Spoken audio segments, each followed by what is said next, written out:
Jadi selama ini banyak umat ditipu dengan trilogi tauhid karena kan rububiyah ada di aswaja, kan uluhiyah ada di aswaja, kan asma wa sifat ada di aswaja.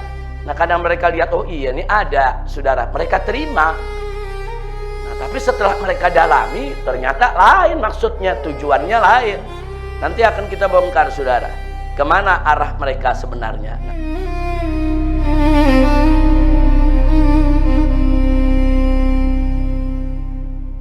Perlu kita ketahui yang dimaksud Wahabi di sini tidak lain dan tidak bukan adalah kelompok yang mengikuti pemikiran Syekh Muhammad bin Abdul Wahhab rahimahullahu ta'ala rahmatan wasi'ah. Jadi ada seorang ulama dari Najd, saudara, yang bernama Syekh Muhammad bin Abdul Wahhab. Beliau melakukan gerakan-gerakan pembaharuan, saudara, yang kemudian diikuti oleh para pengikutnya dari mulai masanya maupun sampai saat ini. Nah, pemikiran-pemikiran Wahabi ini, saudara, banyak yang sama dengan Ahlus Sunnah wal Jamaah. Tapi ada beberapa bagian menjadi masalah, menjadi problem dan ditolak oleh Ahlus Sunnah. Nah, karena adanya perbedaan tersebut, akhirnya mereka tidak lagi dianggap sebagai Ahlus Sunnah. Diberikanlah julukan Wahabi. Jadi pada awalnya sebetulnya pemikirannya merupakan bagian daripada Ahlus Sunnah, saudara. Nah, tapi kemudian pemikiran-pemikiran tersebut setelah dikembangkan, disebarluaskan, terlihat ternyata ada hal-hal yang tidak sesuai dengan akidah Ahlus Sunnah wal Jamaah. Makanya, saudara, banyak ulama Ahlus Sunnah wal Jamaah tidak mengkategorikan Wahabi sebagai Ahlus Sunnah. Ya, dalam beberapa hal dia sama dengan Ahlus Sunnah, tapi ada hal-hal dia berbeda dengan Ahlus Sunnah wal Jamaah. Nah, kita perlu tahu, pengikut Syekh Muhammad bin Abdul Wahhab ini yang mengusung pemikiran Ibn Taimiyah dan Ibnul Qayyim. Ternyata begitu kita pelajari pemikiran Syekh Muhammad bin Abdul Wahhab, juzuruhu, terus kita lihat dari mana sumber pemikirannya. Hal-hal yang bertentangan dengan apa yang diyakini oleh Ahlus Sunnah. Ternyata kebanyakan diambil dari pemikiran Ibn Taimiyah dan Ibnul Qayyim rahimahumullahu ta'ala. Jadi Ibn Taimiyah ini seorang ulama besar, saudara, yang dikenal bermazhab Hambali dalam fikih. Sedangkan dalam akidah beliau punya pemikiran sendiri. Walaupun dalam banyak hal Ibn Taimiyah banyak kesamaan pemikirannya dengan Ahlus Sunnah wal Jamaah. Nah, kemudian Ibn Taimiyah punya murid yaitu Ibnul Qayyim yang terus mengembangkan ajaran gurunya.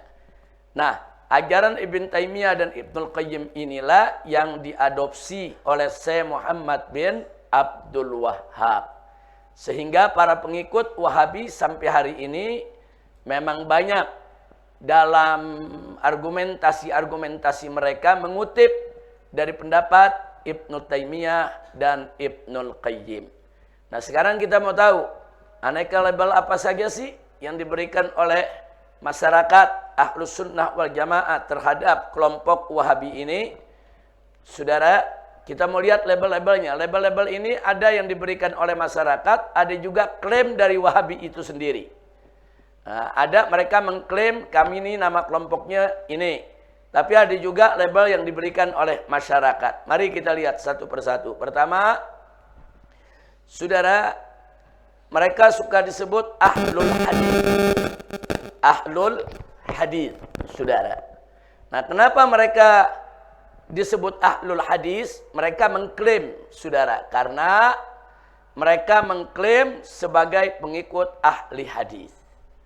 Jadi kalau kita membaca buku-buku, kitab-kitab atau ceramah-ceramah dari kalangan Wahabi, mereka sebut ini pendapat Ahlul Hadis.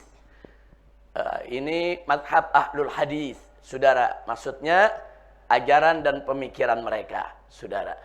Jadi mereka mengklaim, ya sebetulnya kalangan Aswaja, daripada Asy'ariyah Maturidiyah juga mereka semua ahlul hadis, ya ikhwan. Nah, semuanya ahlul hadis. Cuman yang sering mengklaim sebagai ahlul hadis adalah kelompok Wahabi. Yang kedua, nah mereka suka mengklaim yaitu sebagai kelompok Atsari. Nah, kadang-kadang kalau kita lihat kitab-kitab yang dicetak, Syekh Fulan bin Fulan Al-Atsari. Al-Atsari, saudara. Nah, itu berarti dia memang menonjolkan dirinya. Kalau beliau ini ikut pemikiran daripada Syekh Muhammad bin Abdul Wahhab secara terang-terangan dan secara terbuka. Jadi mereka suka sebut diri mereka Atsari. Kenapa? Karena mereka mengklaim sebagai pengikut ahli atsar. Nah, jadi antara hadis dengan atsar kurang lebih sama. Nanti pada saat kita belajar tentang hadis, ini akan kita rincikan apa beda hadis dan atsar. Tapi kurang lebih secara umum, hadis dan atsar terkadang dianggap muradif. Dianggap sama, ya ikhwan. Baik, yang ketiga. Nah, yang ketiga, saudara, mereka juga mengklaim diri mereka sebagai kelompok Salafi. Salafi. Kenapa? Karena mereka mengklaim sebagai pengikut setia salaf. Nah, jangan lupa, beberapa waktu yang lalu saya juga sudah menyampaikan di majelis ini, saudara, bahwa mazhab yang 4 juga semuanya pengikut salaf. Karena Imam Abu Hanifah salaf, Imam Maliki salaf, Imam Malik salaf, Imam Syafi'i salaf, Imam Ahmad ibn Hanbal salaf. 4 mazhab berarti pengikut salaf. Nah, jadi jangan kaget, saudara, kalau ulama-ulama mazhab yang 4 pun sebetulnya mereka juga salafi. Nah, cuma mereka tidak mengklaim diri sebagai salafi. Tapi kalau disebut salafi boleh, mereka memang salafi. Karena mazhab yang 4 semuanya adalah pengikut salaf. Cuman belakangan, saudara, salafi ini, saudara, terjadi distorsi, penyimpangan. Nah, jadi kelompok salafi hanya disebut kelompok mereka saja, kelompok Wahabi saja. Padahal pengikut 4 mazhab pun juga salafi, saudara. Tapi akhirnya kata salafi ini melekat kepada mereka. Jadi mereka suka menyebut dirinya di akhirnya Fulan bin Fulan Al-Atsari atau Fulan bin Fulan As-Salafi. Saudara, bahkan beberapa tokoh Wahabi di Indonesia pun menggunakan itu. Mereka pakai Al-Atsari dan mereka pakai As-Salafi, ya ikhwan. Baik. Jadi julukan yang 3 ini mereka senang sekali. Disebut ahlul hadis, disebut atsari, disebut salafi. Bahkan bukan hanya senang, memang mereka mengklaim diri mereka dengan label ini, saudara. Yang keempat, saudara, nawasib. Nah, ini, saudara, label ini diberikan oleh mereka karena adanya fakta dan realita banyak, saudara, dari kitab-kitab mereka, tulisan-tulisan mereka, ceramah-ceramah mereka, saudara, yang menunjukkan ketidaksukaan kepada Ahlul Bait Nabi. Bahkan ada yang terang-terangan menuduh Ahlul Bait itu semuanya Syiah, ya ikhwan. Nah, sehingga apa? Karena ada kecenderungan di antara dai-dai Wahabi, saya tidak katakan semua, tapi banyak dari kalangan dai Wahabi menunjukkan ketidaksukaan kepada keluarga Nabi. Ditambah lagi, mereka semua, saudara, Wahabi meyakini ibu bapak Nabi kafir, masuk neraka. Musyrik, masuk neraka. Semua sama. Kalau dalam hal ini, yang namanya Wahabi sama, saudara. Mau yang di Saudi, mau di Indonesia, dimanapun juga, mereka punya pendapat sama. Ibu bapak Nabi kafir, musyrik, masuk neraka. Nah, karena sikap yang seperti ini, mereka disebut nawasib. Nah, nawasib itu kelompok yang benci dengan keluarga Nabi Muhammad sallallahu alaihi wasallam. Baik, kemudian yang kelima, saudara, ada juga label untuk mereka, yaitu disebut jamaah takfiriyah. Jamaah takfiriyah. Kenapa disebut kelompok jamaah takfiriyah? Karena golongan ini kebanyakan mudah mengkafirkan sesama muslim. Jadi kelompok yang paling sering mengkafirkan sesama muslim adalah kelompok Wahhab ini. Makanya mereka disebut jamaah takfiriyah, kelompok takfiri. Nah, enggak tanggung-tanggung yang dikafirkan. Asy'ariyah dikafirkan, Maturidiyah dikafirkan. Enggak tanggung-tanggung. Yang dikafirkan ini tokoh sentral daripada Ahlus Sunnah wal Jamaah. Nanti akan kita buktikan. Jangan sampai disebut kita memfitnah mereka.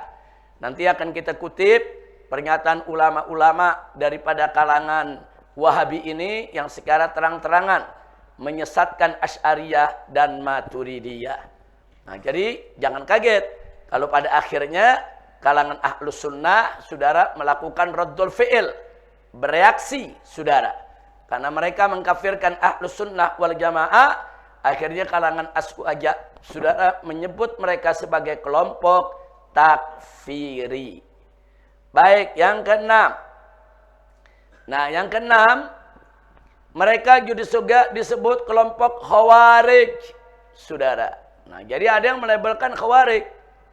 Nah, kalau ada yang bertanya, saudara, kenapa mereka dilabelkan kelompok Khawarij? Karena mudah menghalalkan darah sesama muslim. Nah, bukti yang paling otentik adalah bagaimana kalangan Wahabi ini terlibat dalam kelompok-kelompok jihad, saudara.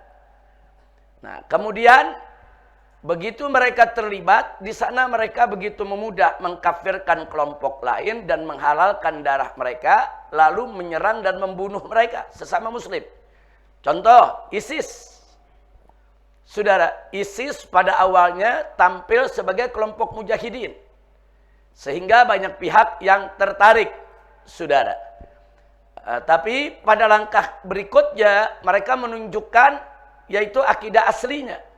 Nah, ternyata mereka ini, saudara, dari awalnya memang sudah tertanam pemikiran-pemikiran Wahabi yang gampang mengkafirkan kelompok lain. Nah, akhirnya begitu mereka angkat senjata, mereka punya kelompok mujahidin. Nah, yang terjadi apa? Mana kelompok yang mereka vonis ini kafir, ini bukan Islam. Nah, mereka perangi, mereka anggap itu ibadah karena memerangi orang-orang yang sudah kafir. Ternyata mereka perangi sesama muslim sendiri, saudara. Ini terjadi di Irak, terjadi di Syria, saudara, dan terjadi di beberapa negara lain. Na'udzubillah min dzalik. Karena itulah akhirnya, saudara, kelompok Wahabi ini disebut Khawarij. Kenapa disebut Khawarij? Karena dulu Nabi pernah memberi kabar bahwa nanti akan datang satu kelompok, ibadahnya rajin, sholatnya, puasanya juga rajin, tapi baca Al-Qur'annya cuma sampai kerongkongan. Mereka lebih suka memerangi orang-orang Islam dan mereka meninggalkan orang-orang musyrik. Jadi orang kafir mereka nggak suka perangi, tapi kalau orang Islam mereka perangi. Makanya kita lihat kelompok-kelompok ISIS, saudara, di mana-mana negeri Islam mereka berontak, mereka angkat senjata, mereka bunuhi sesama muslim. Tapi nggak pernah terdengar ISIS lawan Israel, nggak ada. ISIS datang lawan Israel untuk membantu Palestina, nggak ada, ya ikhwan. Nah, ini jadi problem. Nah, jadi orang-orang kafir mereka biarkan, orang-orang kafir mereka tidak perangi, tapi saudara sendiri sesama muslim mereka perangi. Nah, makanya mereka disebut Khawarij. Dulu Khawarij ini muncul di zaman Sayyidina Ali, saudara. Nah, mereka nggak setuju dengan perdamaian Ali dan Muawiyah radhiyallahu anhuma. Nah, kemudian mereka caci maki Ali dan Muawiyah, bahkan mereka halalkan darahnya. Dan mereka real, bukan hanya ucapan. Mereka angkat senjata, mereka berontak, saudara, untuk membunuh Ali dan Muawiyah. Dan pada akhirnya mereka berhasil membunuh Sayyidina Ali ibn Abi Thalib. Nah, jadi Khawarij ini begitu, mudah menghalalkan darah sesama muslim. Jadi kalau kelompok Wahabi masih mempertahankan sikap semacam itu, ya jangan salahkan umat. Kalau umat memberi label mereka Khawarij. Baik, yang ketujuh. Yang ketujuh, mereka juga dilabeli oleh kalangan Aswaja sebagai kelompok musyabbih. Kelompok musyabbih itu apa? saudara, musyabbih itu kelompok yang menyerupakan Allah subhanahu wa ta'ala dengan makhluk. Loh, kenapa Wahabi disebut musyabbih? Karena terang-terangan kaum Wahabi menyatakan akidahnya, meyakini bahwa Allah punya tangan, Allah punya mata, Allah punya wajah, Allah punya tangan, Allah punya kaki, Allah naik, Allah turun, Allah lari, Allah duduk di atas kursi singgasananya, dan seterusnya. Nah, bagi Ahlus Sunnah wal Jamaah ini semua tasbih. Ini semua menyerupakan Allah dengan makhluk. Ditolak oleh Ahlus Sunnah wal Jamaah. Walaupun Wahabi menolak. Wahabi katakan kami bukan musyabbih, justru kami lawan tasbih. Saudara, lalu begitu ditanya, kenapa Anda mengatakan Allah punya tangan? Ya, karena Allah berfirman dalam Al-Quran ada yadullah, tangan Allah. Ya, kami meyakini Allah punya tangan, tapi dalam keyakinan kami Allah itu punya tangan, tapi tangannya tidak seperti tangan kita. Allah punya mata, tapi matanya tidak seperti mata kita. Allah punya kaki, tapi kakinya tidak seperti kaki kita. Nah, jadi bagaimana kaifiahnya diserahkan kepada Allah. Yang penting Allah bilang udah punya tangan, ya sudah, berarti punya tangan. Nah, ini saudara, walaupun sepintas lalu bukan musyabbih, saudara, tapi saudara, bagi Ahlus Sunnah wal Jamaah akidah semacam itu pun tetap disebut tasbih. Kenapa? Karena mereka menyerahkan kaifiyah, yaitu kepada sifat Allah. Sementara Allah itu sifatnya tidak boleh disifatkan dengan kaifiyah. Baik, yang ke-8 berikutnya. Mereka juga disebut mujassim. Saudara, kenapa? Karena menjasmanikan Allah subhanahu wa ta'ala dalam bentuk dan rupa. Ya, kalau Allah sudah disebut punya wajah, punya tangan, punya kaki, dan lain sebagainya, berarti menjasmanikan Allah dalam bentuk dan rupa. Ini bagi aswaja ditolak. Haram orang beriman punya akidah semacam ini. Bahkan banyak ulama aswaja mengatakan musyabbih mujassim ini termasuk akidah yang kufur. Na'udzubillah min dzalik. Nah, sebagaimana tadi, saudara, Wahabi nggak mau disebut mujassim. Bahkan mereka mengaku mereka juga perang dengan mujassim, saudara. Tapi faktanya akidah mereka tersebut bagi aswaja itu sudah tasbih dan sudah tajsim. Nah, jadi jangan kaget kalau banyak ulama Ahlus Sunnah, saudara, dalam karangan-karangannya menyebut Wahabi ini kelompok musyabbih, kelompok mujassim. Saudara, kelompok musyabbih artinya menyerupakan Allah dengan makhluk, kelompok mujassim yang menjasmanikan Allah dalam bentuk, dan ini tertolak oleh Ahlus Sunnah. Yang ke-9, saudara, mereka disebut, yaitu tadi, sebagai Wahabi.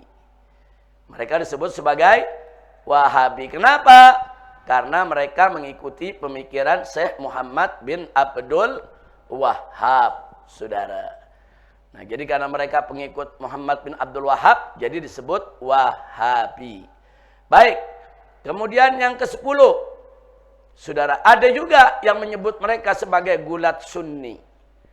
Nah, di Syiah ada gulatnya, ternyata di Sunni juga ada gulatnya. Saudara, jadi Anda mengatakan kalau Syiah ada gulatnya yang menyimpang daripada ajaran Syiah, awalnya ikut ajaran Syiah, terus kelewat batas, menyimpang, disebut gulat Syiah. Nah, ini juga begitu. Awalnya ikut Ahlus Sunnah, tapi punya pemikiran sendiri, kebablasan. Saudara, begitu dia kebablasan, dia jadi gulat Sunni. Jadi jangan kaget, di perdebatan di tengah ulama aswaja, di dalam menyoroti Wahabi, inilah level-level yang perlu kita kenal terhadap Wahabi. Kenapa disebut gulat Sunni? Karena klaim sebagai Sunni, tapi kelewat batas. Mereka mengklaim sebagai Sunni. Wahabi di mana-mana selalu mengatakan kami Ahlus Sunnah, kami Ahlus Sunnah. Nggak ada Wahabi nggak mengatakan dirinya sebagai Ahlus Sunnah. Semua Wahabi, kalau ditanya apakah mereka Ahlus Sunnah wal Jamaah, pasti mengakui mereka adalah Ahlus Sunnah wal Jamaah. Justru mereka bilang Asy'ariyah dan Maturidiyah bukan Ahlus Sunnah wal Jamaah. Asy'ariyah dan Maturidiyah sudah keluar dari Ahlus Sunnah wal Jamaah. Nah, inilah ada 10 label ya ikhwan. Nah, dari label ini mana yang Wahabi suka? Yang Wahabi suka adalah nomor 1, 2, dan 3. Ya, jadi kalau kita bertemu mereka, sebut mereka ahlul hadis, athari, salafi, mereka senang. Saudara. Nah, dan mereka nggak marah, mereka suka. Karena memang mereka mengklaim diri mereka seperti itu. Tapi kalau udah nomor 4, 5, 6, 7, 8, saudara, wah itu mereka nggak suka, mereka tolak. Termasuk 10, mereka tolak. 9 juga mereka tolak. Jadi dari 4 sampai 10 semuanya mereka tolak. Mereka nggak terima. Mereka akan mengatakan kami bukan nawasib, kami bukan takfiri, kami bukan khawarij, kami bukan musyabbi', kami bukan mujassim, kami bukan wahabi, dan kami bukan gulat sunni. Ya terserah. Mereka mau terima, nggak terima, itu hak mereka.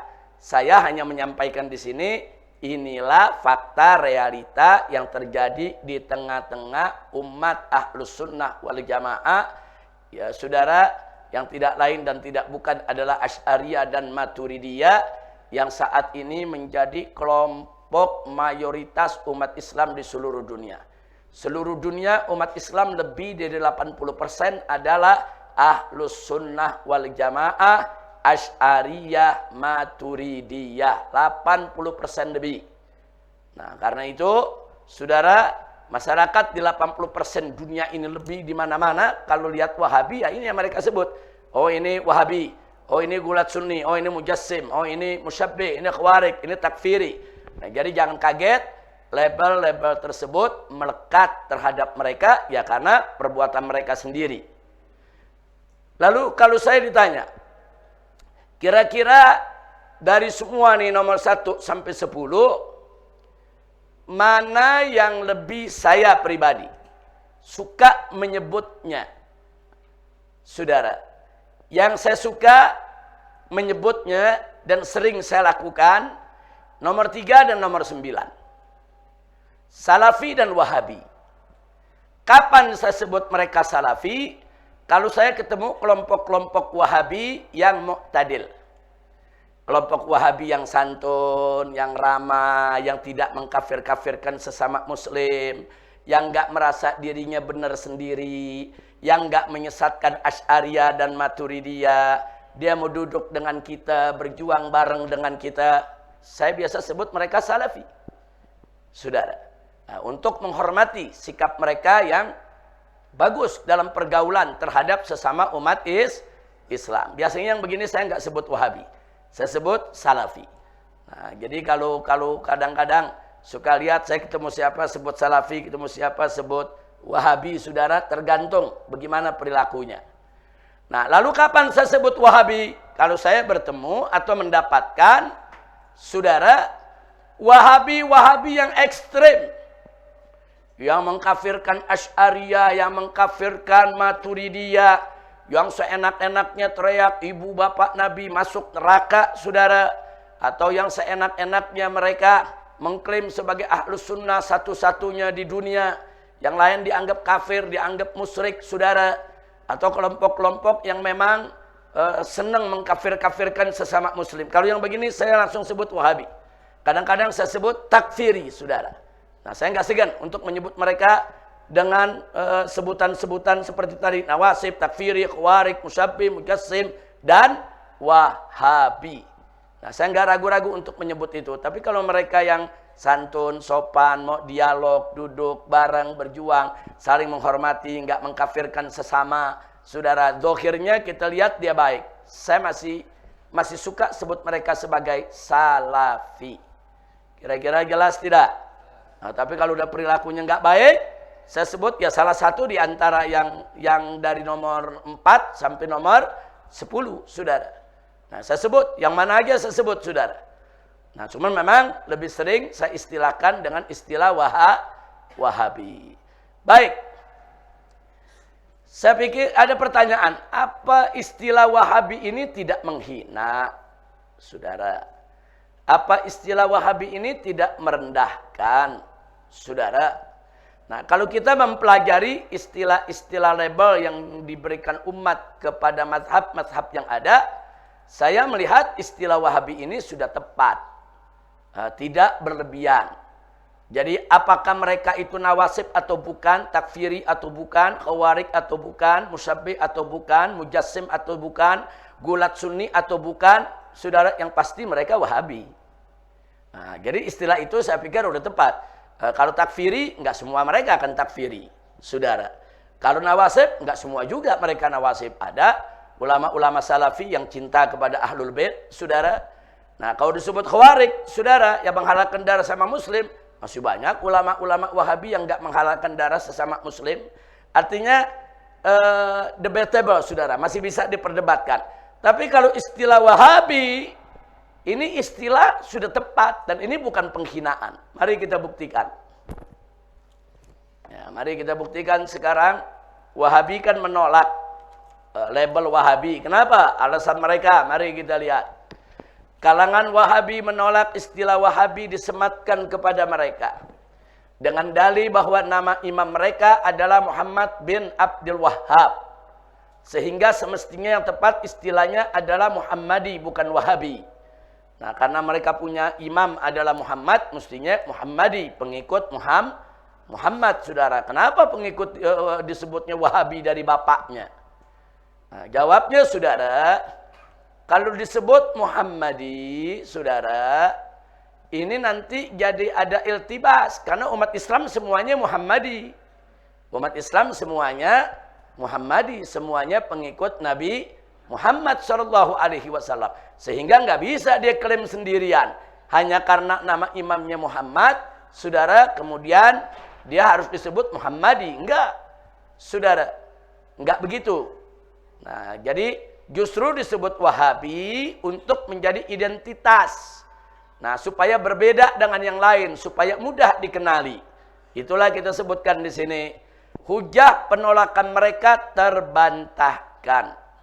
Karena nama suatu madhab, atau nama suatu firqah, atau nama suatu kelompok, atau nama suatu golongan, saudara, yang dibangun oleh seseorang, bisa diambil dari namanya. Bisa juga diambil dari nama ayahnya.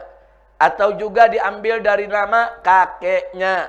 Bahkan kadang-kadang diambil dari nama kunyahnya. Atau juga diambil dari nama qabilahnya, sukunya. Nah, kita buktikan saja. Mari kita lihat, ada mazhab Maliki. Diambil dari nama imamnya, Imam Malik bin Anas. Karena namanya Malik, pengikutnya disebut Maliki. Nah, ini diambil dari nama, yaitu imamnya, saudara. Nah, yang kedua kita lihat, ada mazhab Hambali, saudara. Nama imamnya Ahmad. Kenapa enggak disebut Ahmadi, saudara? Nah, ini diambil dari nama ayahnya, Ahmad bin Hambal, saudara. Nah, jadi kita lihat, kadang-kadang diambil dari nama ayah, sama Muhammad bin Abdul Wahhab, diambil dari nama ayah, Wahabi. Ahmad bin Hambal, diambil dari nama ayah, Hambali. Jadi enggak mesti dari nama pribadinya. Nah, kemudian kita lihat lagi, Imam Syafi'i, mazhabnya disebut Syafi'i. Syafi'i itu diambil dari kakeknya, saudara. Muhammad bin Idris bin Abbas bin Utsman bin Syafi'. Nah, jadi disebut mazhab Syafi'i ini dari kakeknya yang namanya Syafi', saudara. Nah, jadi di sini terbukti. Jadi penamaan suatu mazhab enggak mesti dari nama imamnya. Bisa nama imamnya, bisa nama bapaknya, bisa nama kakeknya. Kemudian yang keempat, ada mazhab Hanafi. Nah, mazhab Hanafi ini, saudara, diambil dari kunyah. Namanya An-Nu'man bin Thabit bin Zuti. Nah, nama Imam Abu Hanifah, An-Nu'man bin Thabit bin Zuti. Abu Hanifah kunyah. Ada Abu Ahmad, Abu Khalid, Abu Hasan, Abu Abdullah, dan lain sebagainya. Abu Hanifah itu bukan nama, tapi kunyah. Ternyata nama mazhabnya diambil dari nama kunyah. Nah, kemudian yang berikutnya, Asy'ari, Abul Hasan al-Asy'ari, imam akidah Asy'ariyah, saudara. Nah, disebut Asy'ari, dia punya mazhab akidahnya. Nah, ini diambil dari mana?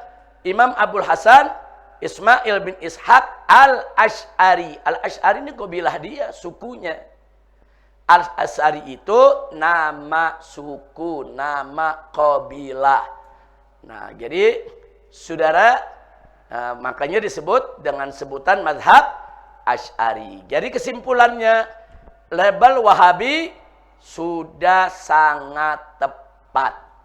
Nah, justru saya melihat label Wahabi ini nggak menghinakan. Justru kalau dia labeli takfiri, itu kan bisa merendahkan satu kelompok, padahal mereka belum tentu semua mengkafirkan sesama muslim. Kalau disebut mujassim, musyabbih, itu kan udah langsung menohok akidah mereka. Nah, kalau disebut khawarij, itu khawarij kan kelompok yang dihalalkan oleh Nabi untuk diperangi, saudara. Nah, jadi kalau pakai nama-nama yang lain agak berat, saudara. Memang pantas saja mereka itu marah. Tapi kalau dijulukin Wahabi, kenapa harus marah? Wahabi ini identitas. Mestinya mereka bangga dengan identitas tersebut. Kenapa mesti ditutup-tutupi? Ada apa? Apakah Syekh Muhammad bin Abdul Wahab itu penjahat? Kan bukan. Apa Syekh Muhammad bin Abdul Wahab itu pembegal, perampok? Kan bukan.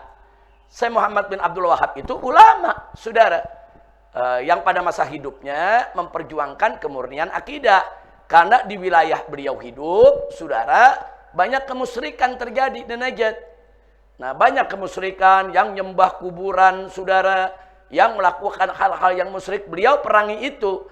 Berarti kan ini orang bagus, orang besar. Nah, sekarang pengikutnya kita sebut dengan nama imamnya. Kenapa harus marah? Kenapa harus tersinggung? Nah, justru menjadi lucu kalau mereka tersinggung. Justru orang nanti jadi curiga. Kenapa nggak bawa Wahabi? Apa Anda pikir Syekh Muhammad bin Abdul Wahab itu orang jahat? Enggak. Baca sejarahnya. Beliau orang baik, beliau orang berilmu, beliau ulama, beliau pejuang, beliau mujahid, saudara. Nah, adapun perbedaan pemikiran beliau, saudara, dengan ulama Aswaja sama aja dengan perbedaan Ibn Taimiyah, Ibnul Qayyim dengan ulama Aswaja, karena beliau pengikut daripada Ibn Taimiyah dan Ibnul Qayyim. Maka itu saya nasihatkan kepada kawan-kawan yang di Wahabi, jangan marah kalau disebut Wahabi. Jangan. Justru Anda harus bangga. Karena saya Muhammad bin Abdul Wahab itu orang alim, ulama, pejuang, saudara, yang tidak mempermalukan pengikutnya. Baik, kira-kira sampai di sini jelas? Baik, dan tolong, kalaupun kawan-kawan Wahabi kita nggak mau sebut dirinya Wahabi, ya jangan marah kalau kami sebut Wahabi. Jangan marah kalau umat Islam ini di Indonesia menyebut pengikut Syekh Muhammad bin Abdul Wahab sebagai kelompok Wahabi. Jangan marah, jangan. Ini identitas. Supaya orang tahu, oh ini Asy'ari, ini Wahabi, ini. Jadi biar nggak mulakbat, biar nggak tercampur aduk, nanti umat jadi bingung ya, ikhwan. Nah, kalau udah jelas biar umat menentukan pilihannya. Mau ikut Asy'ari, mau ikut Maturidi, mau ikut Wahabi, saudara. Nah, itu bagaimana hasil daripada pencarian, pembelajaran, penilaian dari umat Islam itu sendiri. Nah, ini yang saya mau sampaikan. Baik. Sekarang mari kita masuk tentang trilogi tauhid. Trilogi tauhid, saudara.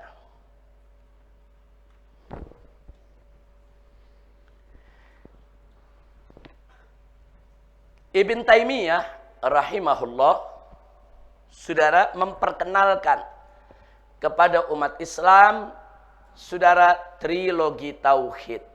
Aqsamut tauhid, taqsimut tauhid, di mana tauhid dibagi 3. Nah, jadi Ibn Taimiyah yang pertama kali memperkenalkan bahwa tauhid dibagi 3. Ingat ya, yang pertama kali memperkenalkan Ibn Taimiyah, berarti di abad ke-8.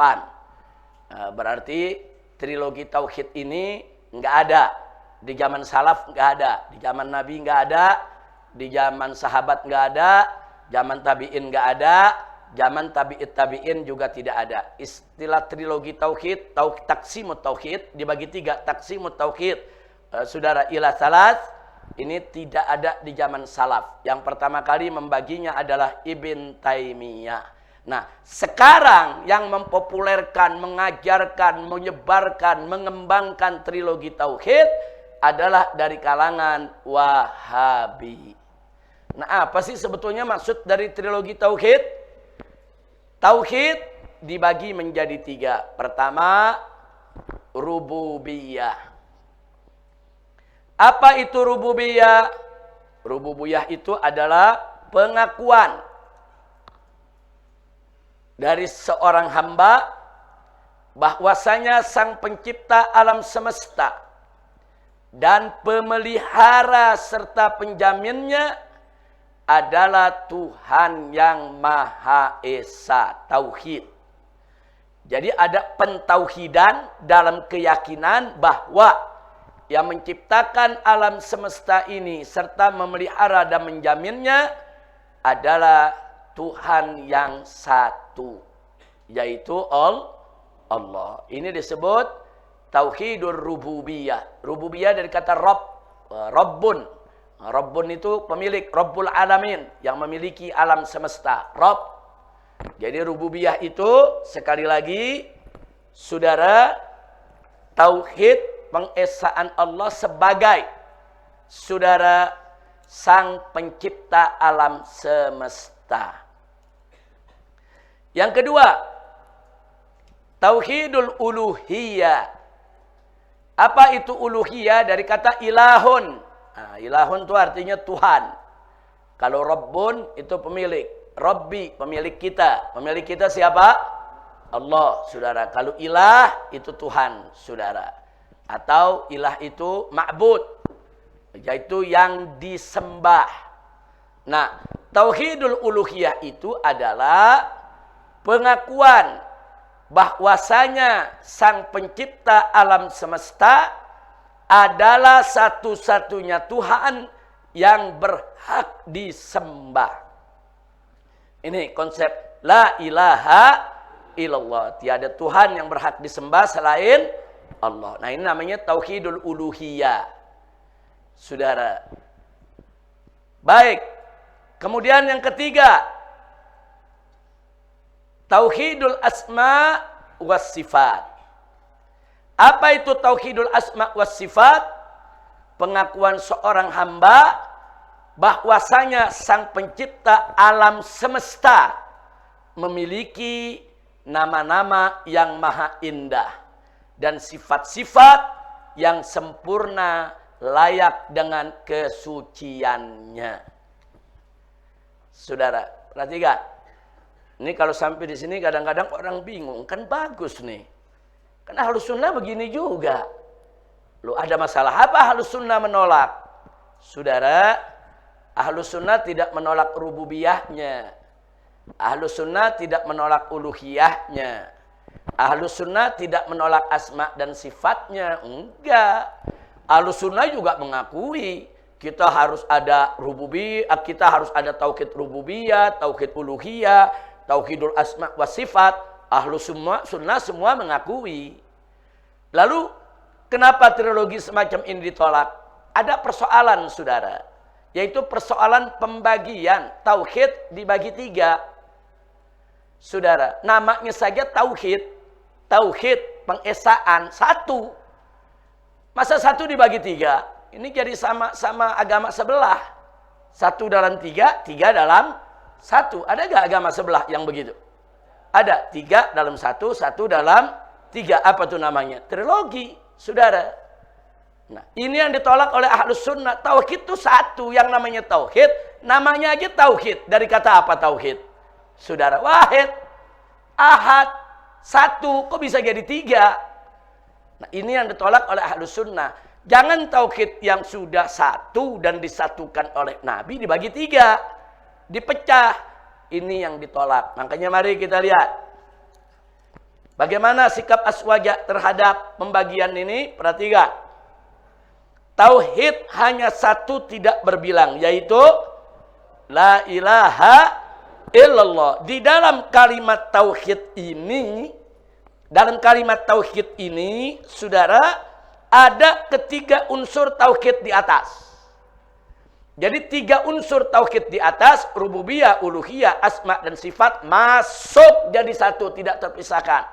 Di dalam satu tauhid, yaitu la ilaha illallah. Kira-kira jelas tidak? Berarti Ahlus Sunnah menolak rububiyah tidak?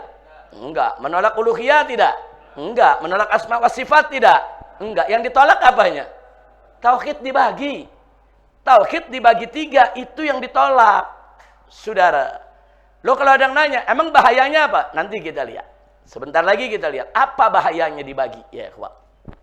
Nah, sementara Wahabi, saudara, dalam konteks ini tauhid dipilah jadi 3 dan masing-masing berdiri sendiri. Nah, ini kalau Ahlus Sunnah nggak berdiri sendiri, dia hanya merupakan anasir, unsur, saudara. Dia hanya merupakan unsur-unsur yang ada dalam tauhid yang satu. Tapi Wahabi, saudara, tauhidnya dipilah jadi 3 dan masing-masing berdiri sendiri. Sehingga ini bahayanya. Ada orang yang ahli tauhid rububiyah, tapi bukan ahli tauhid uluhiyah. Dan juga yang ahli tauhid rububiyah dan uluhiyah, tapi bukan ahli tauhid asma dan sifat. Nanti kita buktikan, saudara.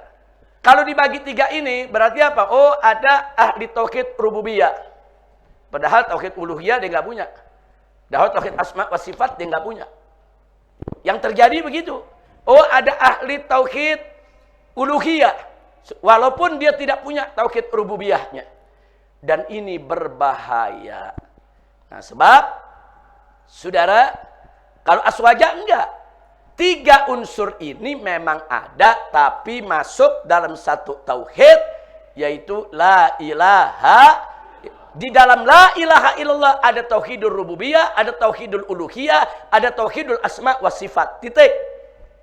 Jangan dibagi-bagi. Nah, artinya apa? Kalau ada orang punya tauhidul rububiyah, tapi dia nggak punya tauhidul uluhiyah, bagi aswaja dia bukan ahli tauhid.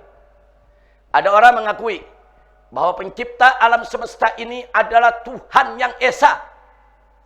Tapi dia mempersekutukan, dia percaya kepada Allah. Allah itu ada, seperti orang-orang kafir Quraisy. Mereka percaya, wala in sa'altahum man khalaqas samawati wal ard la yaquluna Allah. Orang-orang kafir Quraisy itu kalau ditanya siapa pencipta langit dan bumi, mereka akan jawab Allah. Nah, berarti mereka tahu Allah. Saudara, berarti tauhid rububiyahnya ada. Mereka mengakui pencipta alam semesta ini adalah Allah. Kafir Quraisy punya tauhid rububiyah. Tapi mereka mempersekutukan Allah dengan menyembah berhala. Nah, ini bagi Wahabi, kafir Quraisy boleh disebut ahli tauhidul rububiyah. Walaupun dia tidak punya tauhidul uluhiyah. Bagi ahlu sunnah nggak bisa. Ada orang punya tauhidul rububiyah tanpa tauhidul uluhiyah, tetap kafir. Nggak boleh disebut ahli tauhid. Jadi Ibn Taimiyah nih memproduk istilah baru. Masa orang kafir disebut ahli tauhid? Bahaya, saudara. Dan itu disebut dalam kitabnya. Nah, nanti kita buktikan, saudara. Jangan, kita nggak boleh memfitnah. Ibn Taimiyah ini ulama besar, orang alim, saudara. Tapi dalam persoalan ini zallah. Dia terpleset dalam urusan ini dan bertentangan dengan semua ahlus sunnah wal jamaah. Sebentar lagi kita buktikan, saudara. Nah, jadi ini supaya lihat trilogi tauhid. Apa beda pandangan Aswaja dan Wahabi? Aswaja menilai bahwa tauhid hanya satu, tidak berbilang, yaitu la ilaha illallah. Nah, di dalam kalimat tauhid ini sudah ada 3 unsur. Ada tauhidul rububiyah, ada tauhidul uluhiyah, ada tauhidul asma was sifat. Semuanya masuk dalam satu tauhid. Kalau ada yang punya unsur rububiyah saja tanpa uluhiyah, asma dan sifat, mereka kafir. Kalau ada yang punya uluhiyah saja, tapi mereka nggak punya tuh rububiyah dan asma wa sifat, mereka kafir. Kalau ada yang punya rububiyah dan uluhiyah dua-duanya, tapi mereka nggak percaya Allah punya sifat yang mulia, Allah punya nama-nama yang maha indah, mereka kafir. Nggak boleh disebut sebagai ahli tauhid. Inilah pandangan ahlus sunnah. Sedangkan Wahabi enggak. Nah, jadi kalau orang-orang mengakui rububiyah, ya dia ahli tauhid rububiyah. Kalau dia hanya mengakui uluhiyah, ya dia ahli tauhid uluhiyah. Nah, kalau dia, saudara, walaupun dia tidak mengakui, yaitu tauhid yang lainnya, saudara. Nah, enggak begitu. Jadi pemilahan semacam ini berbahaya karena akan berefek orang kafir disebut ahli tauhid. Nanti kita buktikan. Baik, kita lanjutkan. Dalil trilogi tauhid Wahabi. Kenapa sih Wahabi mengatakan ada trilogi tauhid begini, saudara? Di antaranya mari kita lihat, saudara. Surat Az-Zumar ayat 3 dan 38. Di sana tertera orang-orang kafir mengatakan ma na'buduhum illa liyuqarribuna ilallahi zulfa. Yaitu tidaklah kami menyembah berhala-berhala tersebut kecuali hanya untuk mendekatkan diri kepada Allah Subhanahu wa taala dengan sedekat-dekatnya.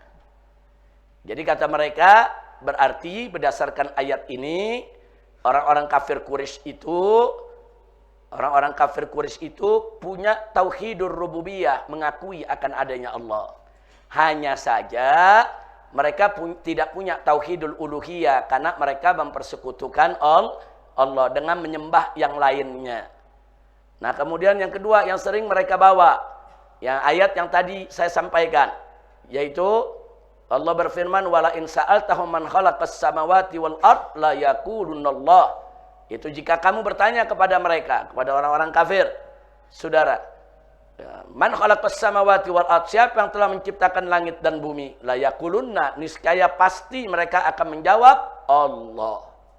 Nah, dua ayat ini dijadikan dalil kalau begitu orang-orang kafir Quraisy itu min ahli tauhidir rububiyah walaupun bukan min ahli tauhidil uluhiyah. Dan ini dibantah oleh Aswaja.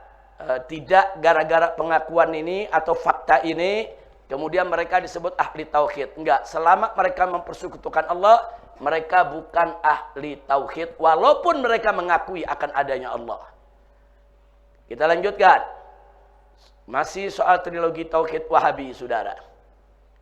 Surat Az-Zumar ayat 3 dan 38 yang tadi kita bacakan menginfokan bahwa kaum musyrikin di zaman Nabi sallallahu alaihi wasallam mengakui akan adanya Allah Subhanahu wa taala sebagai Tuhan pencipta alam semesta.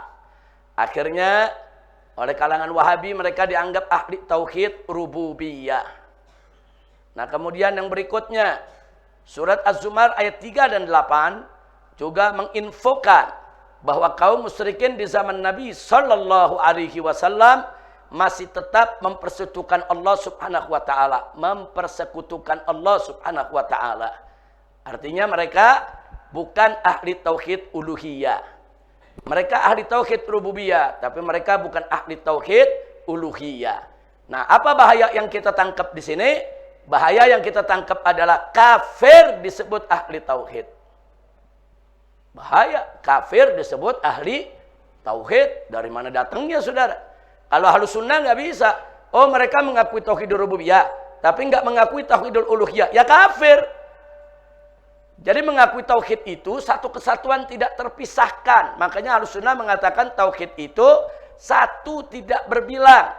Semuanya terhimpun dalam kalimat tauhid. La ilaha illallah. Makanya kalimat la ilaha illallah disebut kalimat apa? Kalimat tauhid, saudara. Nah, jadi jangan bikin bid'ah, tauhid dibagi-bagi. Jadi yang jadi persoalan taksimul tauhid, saudara. Tapi kalau mereka memandang pembagian tiga hanya sebagai unsur atau sebagai anasir yang menjadi satu kesatuan, ya Ahlus Sunnah sudah memiliki itu. Kenapa mesti bikin akidah baru, saudara? Nah, dari dulu juga Ahlus Sunnah mengakui ada uluhiyah, rububiyah, asma wa sifat, saudara, ada. Ahlus Sunnah mengakui itu semua. Cuman Ahlus Sunnah tidak memilah. Semuanya itu menjadi satu kesatuan tidak terpisahkan. Dan semua terhimpun ada di dalam kalimat tauhid. La ilaha illallah. Kalau ada yang punya satu unsur, dua unsur nggak punya, kafir. Punya dua unsur, satu unsur nggak punya, kafir. Saudara, maka dia mesti punya tiga-tiganya. Ini sebetulnya konsepnya nggak beda jauh dengan arkanul iman. Arkanul iman, iman kepada Allah, iman kepada Rasul, kepada kitab, kepada malaikat, iman.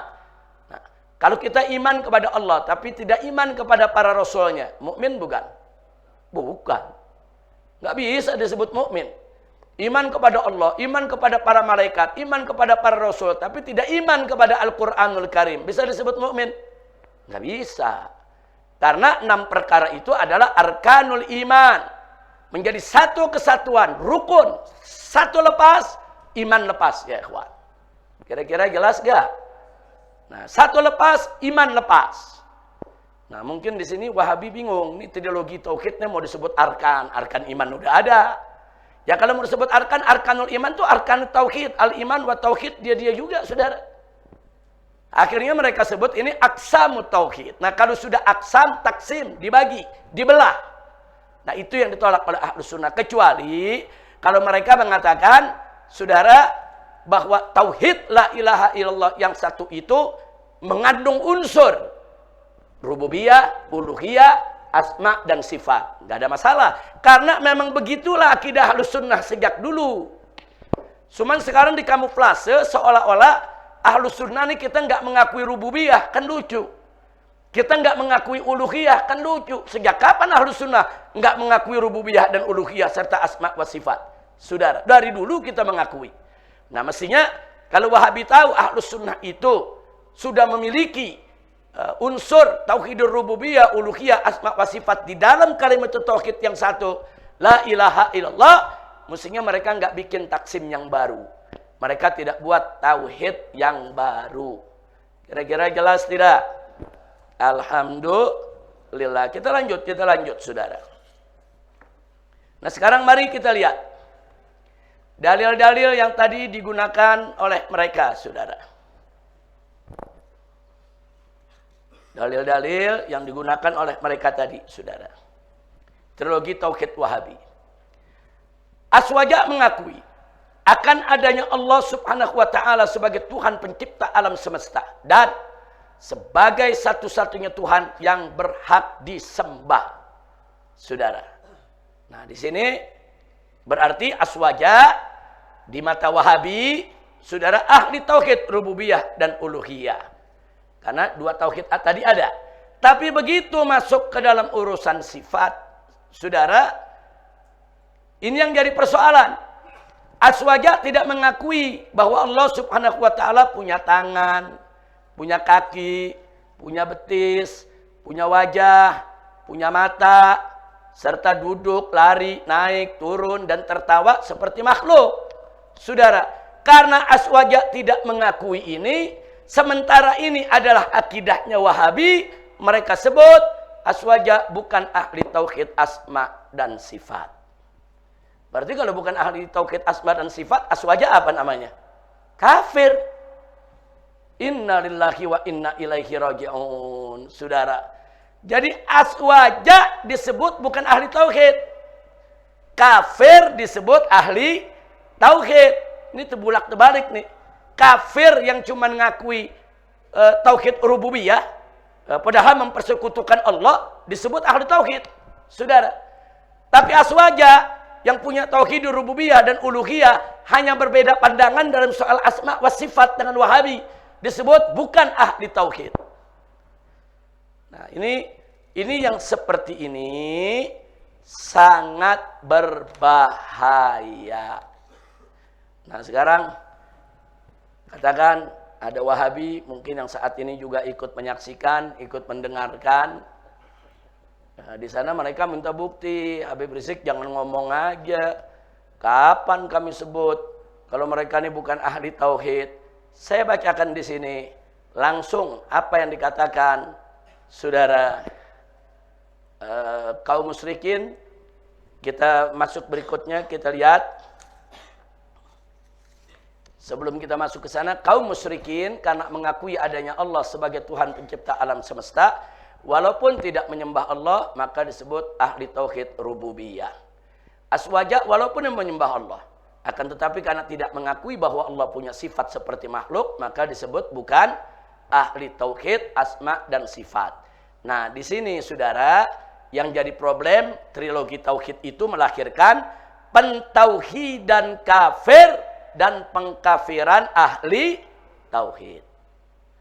Ini berbahaya. Jadi selama ini banyak umat ditipu dengan trilogi tauhid karena kan rububiyah ada di aswaja, kan uluhiyah ada di aswaja, kan asma wa sifat ada di aswaja. Nah, kadang mereka lihat, oh iya ini ada, saudara, mereka terima. Nah, tapi setelah mereka dalami ternyata lain maksudnya, tujuannya lain. Nanti akan kita bongkar, saudara, kemana arah mereka sebenarnya. Nah, sekarang mari kita lihat penyerumaan tauhid aswaja dengan keyakinan musyrikin. Itu dilakukan langsung oleh Syekh Ibn Taimiyah. Ibn Taimiyah menyerupakan tauhid aswaja dengan keyakinan musyrikin. Ibn Taimiyah dalam kitab Minhajus Sunnah juz 2 halaman 62 tatkala beliau bicara tentang sederetan ulama aswaja. Siapa itu ulama aswaja yang dibicarakan? As-Sahrawardi, Al-Imam Ar-Razi, dan Al-Imam Al-Amidi, saudara. Ini 3 ulama besar dari Ahlus Sunnah wal Jamaah, saudara. Apa kata Ibn Taimiyah tentang mereka di kitab Minhajus Sunnah juz 2 halaman 62, saudara? Di perpustakaan kita ada. Di perpustakaan di Wisma ada. Di perpustakaan dalam masjid ini ada kitab ini, saudara. Di perpustakaan Petamburan juga ada ini kitab. Silakan dibuka. Minhajus Sunnah. Kita punya kitabnya. Di sini Ibn Taimiyah mengatakan bahwa Imam Sahrawardi, Ar-Razi, dan Al-Amidi. Jadi kalau kita buka, lihat kalimat sebelumnya. Nah, bagaimana beliau lagi mengkritik, menyerang 3 imam ini, saudara. Beliau katakan dakhalu fi ba'dil batilil mubda', saudara. 3 ulama ini sudah masuk kepada bagian bid'ah yang batil. Wa akhraju minat tauhid, mereka keluarkan dari makna tauhid ma huwa minhu, apa-apa yang sebetulnya itu bagian daripada tauhid. Jadi 3 imam aswaja dituduh mengeluarkan unsur tauhid dari tauhid. Jadi tauhid ada unsur-unsur penting dikeluarkan, enggak diakui. Walam ya'rifu, di sini dikatakan katauhidul uluhiyah wa itsbati haqa'iq asma'illah. Seperti tauhidul uluhiyah dan itsbat, penetapan hakikat nama-nama Allah. Ini tuduhan ini, saudara. 3 imam aswaja dikatakan mereka sudah melepaskan tauhidul uluhiyah dan tauhidul asma wa sifat dari dalam inti tauhid, saudara. Nah, kenapa? Karena kita tahu bahwa imam-imam aswaja kan nggak menerima, saudara, kalau Allah disifatkan punya mata, punya kaki, punya betis, lari. Nah, ini ditolak Imam Sahrawardi, Imam Razi, Imam Amidi. Nah, ini dibalikin, dibantah oleh Ibn Taimiyah, saudara. Nah, kemudian beliau katakan walam ya'rifu. Mereka nih Sahrawardi, Ar-Razi, dan Al-Amidi lam ya'rifu, mereka tidak tahu minat tauhid, daripada tauhid illa tauhidur rububiyah. Kecuali taunya cuma tauhidur rububiyah saja, bahwa Allah adalah yang menciptakan alam semesta. Wa huwal ikrar, yang demikian itu adalah ikrar bi annallaha khaliq kulli syai'. Ikrar, pernyataan bahwa Allah Subhanahu wa taala ada pencipta segala sesuatu. Apa selanjutnya dikatakan? Wahada tauhid. Tauhid semacam ini kana yuqirru bihil musyrikun alladzina qala Allahu anhum wa la in sa'altahum man khalaqas samawati wal ard la yaquluna Allah. Nah, tauhid semacam ini adalah tauhid yang dulu diyakini oleh orang-orang musyrik. Jadi mereka samakan ulama-ulama besar aswaja tauhidnya dengan tauhidul musyrikin yang hanya mengakui tauhidur rububiyah saja. Nah, jadi bukan kita fitnah. Ibn Taimiyah yang bicara begitu, ya ikhwan. Ada di kitab. Kalau ada di YouTube bisa dihapus. Ada di kitab. Kitabnya menyebar kemana-mana. Jutaan orang udah baca ke seluruh dunia. Mau dihapus? Nggak bisa. Ada dalam kitabnya. Sampai hari ini dalam kitabnya masih ada, saudara. Nah, jadi ini yang perlu kita ketahui. Artinya bukan kita mengatakan enggak, mereka enggak nuduh. Kalau yang tauhidul asma wa sifat itu enggak diakui, mereka kafir. Enggak. Ini faktanya, saudara. Dan nanti kita lihat, gara-gara kita enggak mengakui. Nah, ini mestinya kita di pesantren Ramadan kali ini enggak ada tafsir sifat, ya.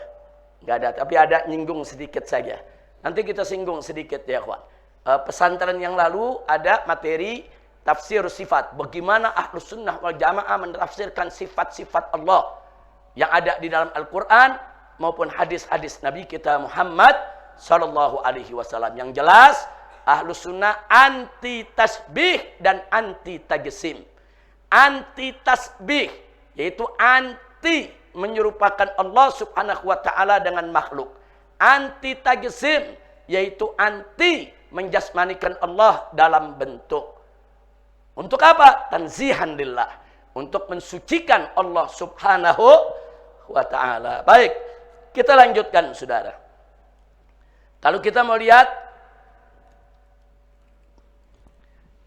kesempurnaan tauhid itu saudara, baik menyangkut rububiyah, uluhiyah maupun asma wa sifat, kita bisa lihat dalam suratul Fatihah. Saudara. Nah, jadi jangan nanti suratul Fatihah ini Fatihah ini sebenarnya sebagai bantahan buat kalangan Wahabi yang sudah memanipulasi hujjah, saudara. Mari kita lihat. Dalam suratul Fatihah, Bismillahirrahmanirrahim. Alhamdulillahi Rabbil Alamin. Ar-Rahmanir-Rahim. Maliki Yaumiddin. Dari awal kita lihat Bismillahirrahmanirrahim. Ar-Rahman, Ar-Rahim, nama Allah. Alhamdulillahi Rabbil Alamin. Pengakuan kalau Allah itu adalah Rabbul Alamin. Ini namanya tauhidur rububiyah. Ar-Rahmanir-Rahim, sifat Allah. Ini adalah tauhid asma wa sifat. Maliki Yaumiddin, yang menjadi raja atau pemilik hari akhir nanti, saudara.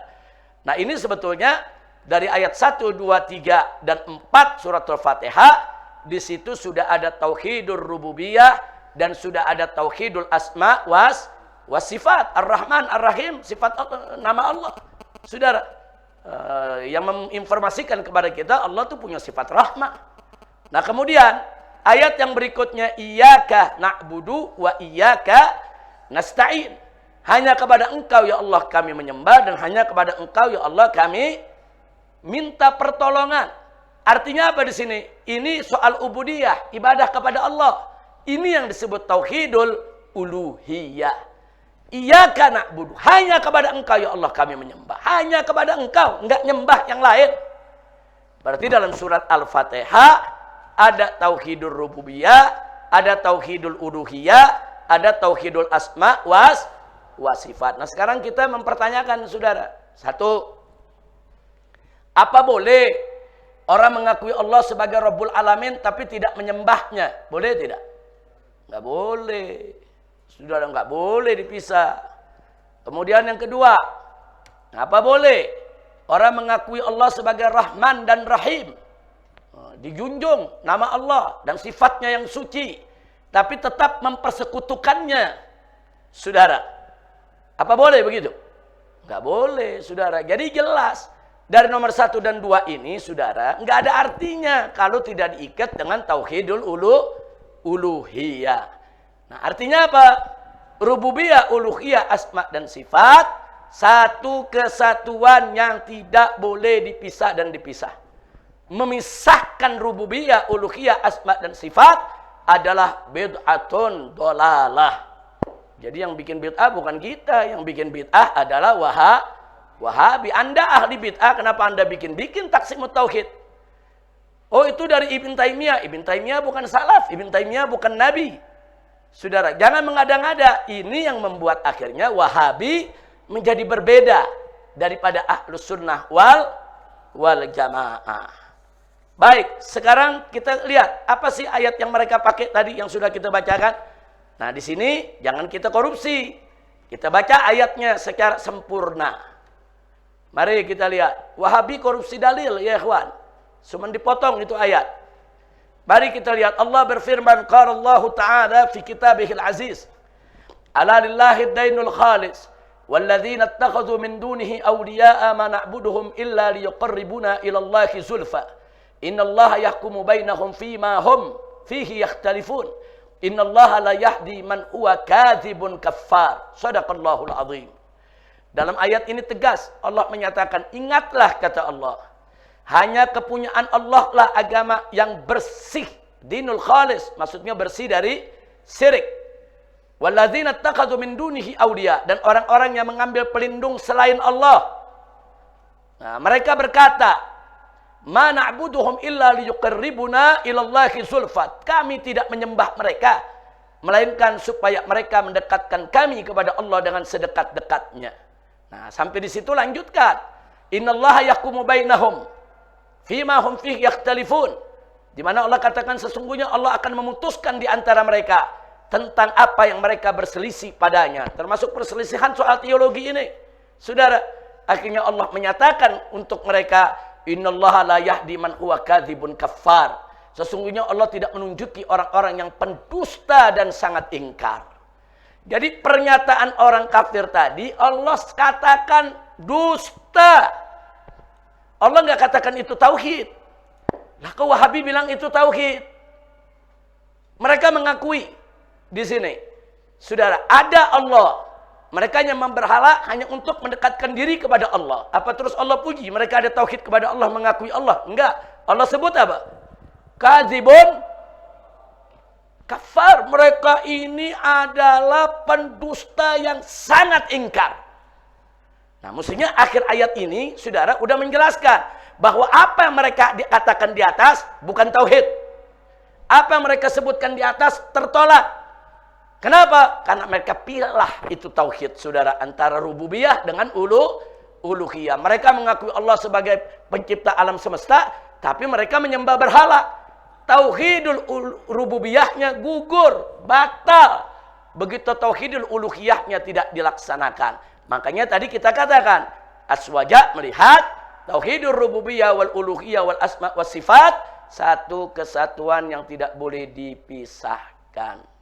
Walhamdulillah. Yang berikutnya, kali ini Wahabi gagal paham soal Az-Zumar ayat 38. Ini karena nggak dibaca sempurna, saudara. Mari kita lihat di sini. Di sini Allah menyatakan faqala ta'ala wala in sa'altahum man khalaqas samawati wal arda la yaqulunna Allah. Qul afara'aytum ma tad'una min dunillahi in aradani Allahu bidurrin hal hunna kashifatu durrih aw aradani birahmatin hal hunna mumsikatu rahmatih qul hasbiyallah alaihi yatawakkalul mutawakkilun. Shadaqallahul azim. Luar biasa. Di sini sudah dijawab oleh Allah, saudara, lewat nabinya. Ketika Allah cerita wala in sa'altahum, tatkala engkau bertanya kepada mereka, wahai Muhammad, man khalaqas samawati wal ard, siapa itu menciptakan langit dan bumi? La yaqulunna, niscaya pasti mereka akan mengatakan Allah. Setelah itu Allah berikan arahan kepada Nabi, qul, katakan yang Nabi. Untuk apa Nabi katakan? Untuk membantah mereka, saudara. Artinya pernyataan mereka tadi dibantah. Maksudnya dibantah bukan soal mengakui Allah saja. Artinya kau bisa beriman bukan hanya mengakui Allah sebagai pencipta alam semesta, tapi kau beriman kau juga harus menyembahnya. Karena kau tidak menyembahnya, kau bukan ahli tauhid. Allah suruh Nabi bantah. Qul, katakan ya Muhammad kepada mereka, afara'aitum, di sini maka terangkanlah, di sini afara'aitum tad'una min dunillah, maka terangkanlah kepadaku tentang apa yang kamu seru selain Allah. Mereka menyembah selain Allah. Jelaskan. Nabi disuruh tantang mereka, jelasin tuh berhala-berhala yang mereka sembah daripada selain Allah. Tanyakan kepada mereka, bantah mereka ya Muhammad. Apa yang mereka bisa lakukan? In aradani Allahu bidurrin, itu jika Allah hendak mendatangkan kemudaratan kepadaku. Hal hunna kashifatu durri. Nah, apakah berhala itu bisa menghilangkan kemudaratan tersebut? Au aradani birahmatin, atau Allah menghendaki rahmat kepadaku. Hal hunna mumsikatu rahmati, apa berhala-berhala itu bisa menahan rahmat Allah? Qul, katakan Muhammad, hasbiyallah, cukuplah Allah bagiku. Alaihi yatawakkalul mutawakkilun, kepadanya lah bertawakal orang-orang yang berserah diri. Artinya dalam ayat ini ada bantahan. Waktu mereka ditanya, siapa yang menciptakan langit dan bumi? Allah. Jangan langsung mengatakan mereka itu orang-orang bertauhid. Tunggu dulu, bantah ya Muhammad. Bantah, kenapa? Karena mereka mengakui Allah sebagai pencipta langit dan bumi, tapi nggak menyembah Allah. Nah, berarti kalau dibantah, dalil mereka bukan ahli tauhid. Kira-kira jelas tidak? Ahlus sunnah nih jeli kalau ngelihat dalil ya kawan. Jeli, ahlus sunnah nih kalau ngelihat dalil tuh jeli, dikuliti satu-satu ya kawan. Nah, jangan lihat dohirnya aja, jangan dipotong-potong ini ayat. Nah, maka itu dari sini mari kita lihat sikap Aswaja terhadap trilogi tauhid. Satu,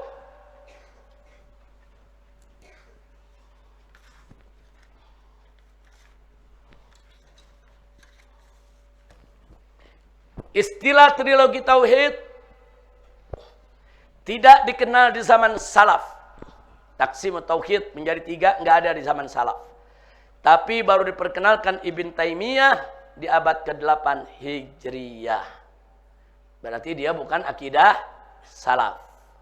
2. Tidak ada satupun ayat maupun hadis ataupun asar dari salaf yang menyebut orang muslim sebagai bukan ahli tauhid. Kalau dia sudah muslim, mengakui arkanul Islam, dia mukmin mengakui arkanul iman, saudara, ya dia ahli tauhid, saudara. Nah, kemudian yang ketiga, tidak ada satupun ayat maupun hadis ataupun asar salaf yang menyebut orang kafir sebagai ahli tauhid. Enggak ada. Enggak ada kumpulan orang kafir terus salaf bilang oh ini ahli tauhid. Enggak ada ya, ikhwan. La Quran wala sunnah wala athar wala khabar. Nah, kemudian yang keempat, saudara, andai pun orang kafir mengakui adanya Allah, tetap saja tidak bisa disebut sebagai ahli tauhid selama masih tetap mempersekutukan Allah Subhanahu wa taala.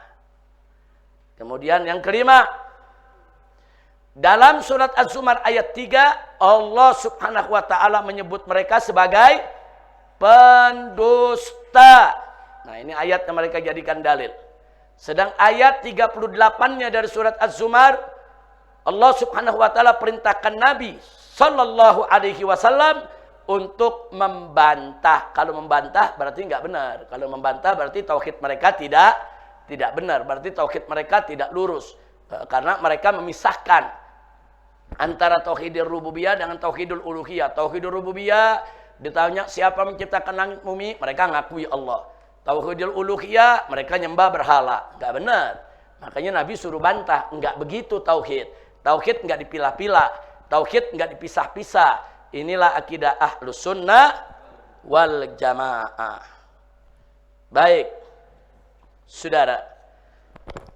Lalu ada yang bertanya, apa enggak ada jalan tengah nih supaya Wahabi sama Ahlus Sunnah ada pendekatan, ada takrib dalam soal ini, saudara? Nah, jawabnya ada. Ada.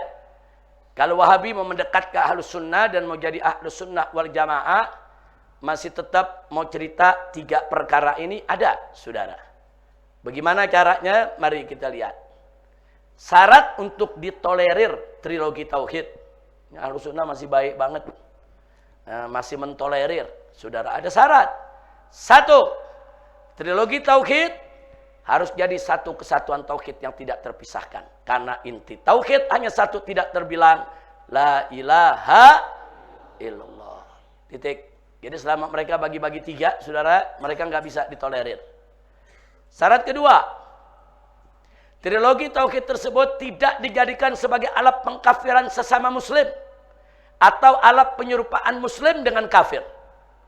Selama ini masih mereka lakukan dan selama ini mereka ajarkan turun-temurun dari pemikiran Ibn Taimiyah sampai Syekh Muhammad bin Abdul Wahab, maka trilogi tauhid mereka tidak bisa diterima. 3. Penyematan ahli tauhid hanya untuk orang beriman. Sedang kafir apapun alasannya tidak boleh disebut dengan ahli tauhid. Nah, di sini mereka harus konsekuen. Kalau ini mereka nggak terima, nggak bisa trilogi tauhid diterima oleh Ahlus Sunnah wal Jamaah. Yang 4, trilogi tauhid harus dimaknai. Nah, ini yang paling penting.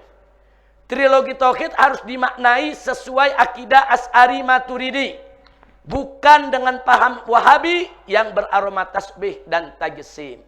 Artinya dalam tauhid rububiyah kita, dalam soal rububiyahnya Allah, kita dengan Wahabi nggak beda. Dalam soal uluhiyah, saudara, kita harus menyembah Allah, kita dengan Wahabi tidak beda, sama. Nah, tapi yang jadi problem dalam asma wa sifat, saudara. Nah, kalau tauhidul asma wa sifat dipahami dengan paham Wahabi, Allah diserupakan dengan makhluk, punya mata, punya tangan, punya kaki, punya wajah, saudara. Allah lari, naik, duduk, dan seterusnya. Maka selama itu juga trilogi tauhid nggak bakal bisa diterima oleh Ahlus Sunnah wal Jamaah.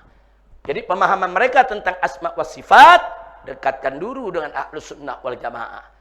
Nah, jadi trilogi asma wa sifat kalau dipahami dengan paham Asy'ari Maturidi ini bisa diterima, saudara. Tapi tetap nggak boleh dalam bentuk trilogi tauhid itu sebagai pemilahan, enggak. Trilogi tauhid sebagai unsur.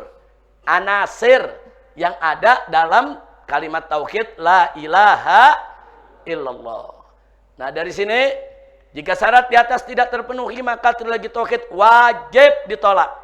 Karena hanya dijadikan alat untuk mentauhidkan orang kafir dan mengkafirkan ahli tauhid. Bahkan saudara, trilogi tauhid ini sudah menyimpang dari jalannya salaf.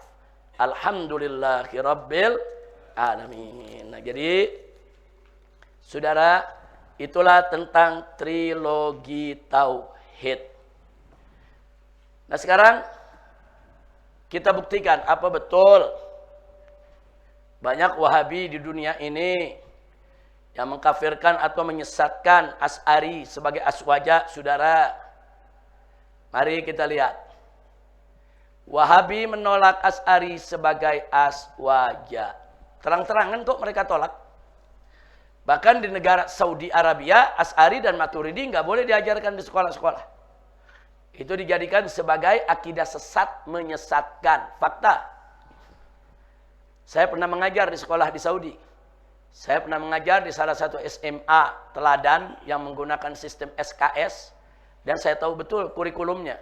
Karena kebetulan salah satu mada tafsir, begitu juga mada tauhid dan mada fikih, itu saya yang pegang, saya ajarkan itu anak-anak sekolah di sana, ya ikhwan. Jadi kurikulumnya tuh kita terima, kita lihat, memang disebut kok dalam kurikulum Asy'ari, Maturidi bukan Ahlus Sunnah wal Jamaah, dan nggak boleh diajarkan di sekolah-sekolah Saudi Arabia. Nah, makanya majelis-majelis ilmu di Saudi, majelis-majelis ulama, saudara, yang terang-terangan mengajarkan paham Asy'ari Maturidi ditutup. Bahkan ulamanya ada yang ditangkap, ada ulamanya dicekal, nggak boleh keluar negeri. Nah, tentunya saya berharap semoga ke depan pemerintah Saudi, kerajaan Saudi, saudara, memang perlu kita lakukan pendekatan. Negara-negara Ahlus Sunnah wal Jamaah perlu melakukan pendekatan supaya pemerintah Saudi ini bisa lebih luas, arif dan bijak. Jadi tidak kaku, tidak jumut, saudara, tidak diskriminatif.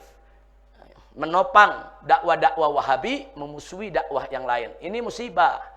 Dan ini berbahaya bagi persatuan kesatuan umat Islam. Nah, mudah-mudahan ke depan di Saudi akan ada perubahan. Saya yakin kok akan ada perubahan. Kalau ada ulama-ulama Ahlus Sunnah yang punya pengaruh atau negara-negara Islam besar melakukan pendekatan. Kenapa saya yakin? Karena orang-orang barat melakukan pendekatan kepada pemerintah Saudi. Sekarang musik boleh, konser boleh. Ada tempat-tempat daerah-daerah orang boleh nggak pakai hijab. Saudara, fakta. Nah, kalau yang maksiat-maksiat aja di lobi bisa diizinin, maka yang bukan maksiat hanya sekedar perbedaan pendapat di lobi nggak bisa diizinin, saudara. Nah, jadi saya melihatnya dari segi pendekatan. Perlu ada pendekatan, perlu ada yang menyampaikan kepada Malik Salman atau waliul ahadnya Muhammad bin Salman.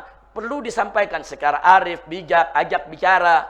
Jangan sampai saudara tindak diskriminasi terhadap Asy'ari dan Maturidi di Saudi akan memecah belah persatuan kesatuan umat Islam. Na'udzubillah min dzalik.